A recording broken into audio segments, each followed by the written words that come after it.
Hey everyone, Alistair here with another doll review.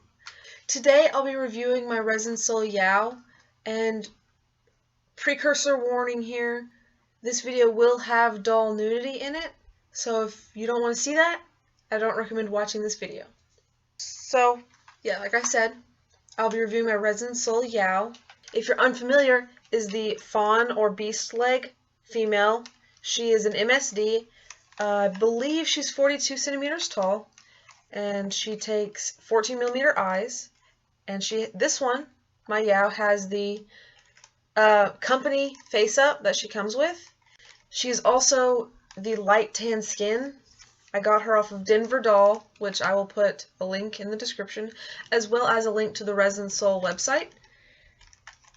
They're relatively cheap resin dolls, but I really like their work. I think their sculpting is really cool, and they have some really interesting sculpts, and they have a dragon, several dragon sculpts, as well as a larger fawn or satyr sculpt with the hoofs. So, like I said, this is my first resin doll, and she's really cool. I think she's really cool. She is kind of kicky in that when her legs are straight, her head tends to kick to the side and downwards. She also came with these horns, which are just magnetic horns. They have little magnets on the bottom, so they can go on over wigs and things like that. It's a pretty powerful magnet. I think the horns are really interesting in how they attach, because she comes ready to put them on. You don't have to worry about putting the magnets in yourself. Her head cap has this little piece right here that kind of you don't see on regular BJDs, and there are two magnets inside of there that can be moved around. See, I can put the horn here, and I can also move it around a bit depending on where I want the horns to be. So that's really interesting. I think it's really cool. The inside of her head, when I got her, the magnets that attached the head cap to the head, this one had come out and was stuck to this one, so I had to re-glue that one in, but it works fine. It wasn't a big deal. It just hooks on like that. Pop it off like that. The inside of her head is typical of a regular BJD or most other BJDs, and it has a magnetic closure and an S-hook holding the elastic. You can see her eyes in there. And she came with eyes already installed, but they are 14 millimeter eyes. Her sculpt, I think her face sculpt is really pretty. I love the ears that she has. Kind of like elf ears, but more dramatic.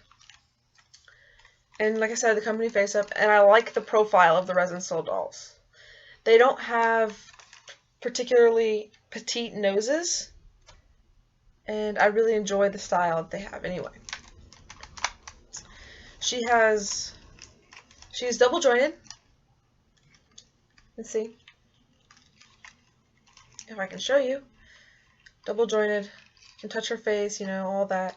Has this little piece on the elbow joint that I guess is supposed to make it look more like an elbow or more attractive.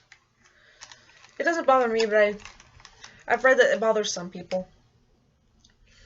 And really my main issue with this doll is that I know on some ResinSoul dolls they have pegs on the other side of the arm to hold them up. She doesn't have those and will not hold her arms up at all. She'll hold them up like this, but she will not hold them out. And I've seen people talk about sueding them, those joints, or sueding the neck to keep it from kind of kicking, because I think that's a kind of common problem. But so I might have to end up sueding this part of her arm, her shoulder joint, so she can actually hold her arms up and out. She has two joints in her torso, one up here, right under the bust, so she can slouch and lean back and everything.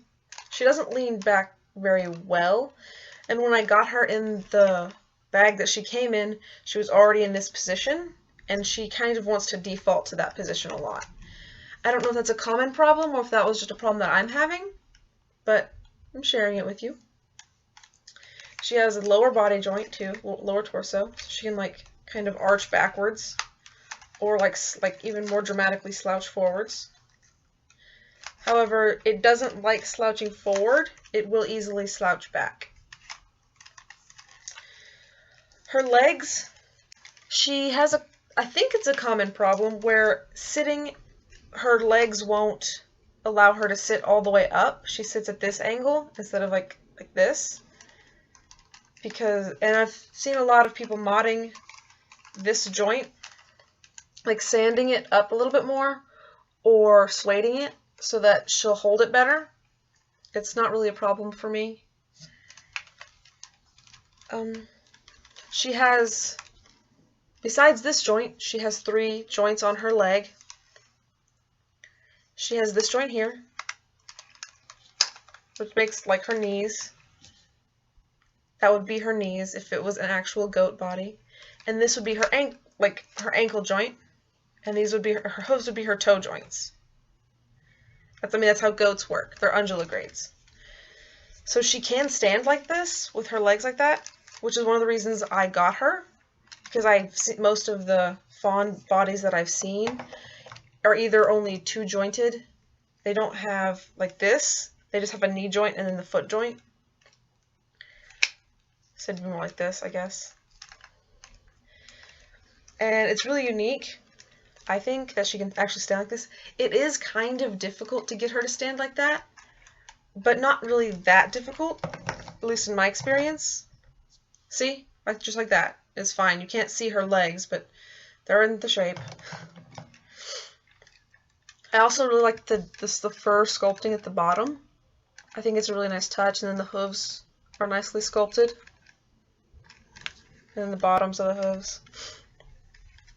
In these joints, when you have her stretched out, I guess, she will also stand like this if you want a less dramatic look. And that's all well and good. And to hold the posture, when they're bent like I showed you, they have these little hooks there that hold it, lock it into place. And then here. And then, of course, the hooves have a hook in them so that you can take them off if you want to. Yeah, here she is. She is kind of kicky. That is a problem. And another problem that I have with this doll is that on her knee joints, this knee joint's all well and good. It fits nicely. This one, there's a big gap, like right here. I guess, yeah, you can kind of see it. It doesn't line up perfectly like the other leg does. You can kind of tell there, but not really that much. It's just like it sticks out further right here than on this leg, how it fits. This leg fits very nicely on this joint. This one sticks out right here. I'm gonna try, I really want to show you. There, yeah. Now you can see. It sticks out more than the rest of the leg, like it just protrudes a little bit. And it's not a problem on the other leg. The other leg looks wonderful, and I'm not exactly sure why it does that. But it's not a big problem. It's just something that I don't know if other people have encountered, and I wanted to share with you in case it is a somewhat common problem. You are prepared if you're thinking about buying one of these dolls. And this is a larger bust, I believe. And, I mean, I would have preferred a smaller bust, because I didn't realize it was so large on her. But it's not a big deal. And she's very nicely sculpted neck and, like, collarbones. I think she's very pretty. I really do, even with the slight flaws that I've seen. Her hands are very pretty. They're very delicate and, like, just smooth, and then the insides are very detailed. And there's a bunch of other people that reviewed this doll. I watched a few of those before I ordered her. So I feel like I've covered all the bases that I have to cover. And if you do buy this doll, just be aware there are other reviews you can watch if I didn't give you enough information. But yeah, thank you for watching. Like, comment, subscribe if you enjoyed this video. And have a nice day, month, year, life. Okay? Thanks for watching. Bye.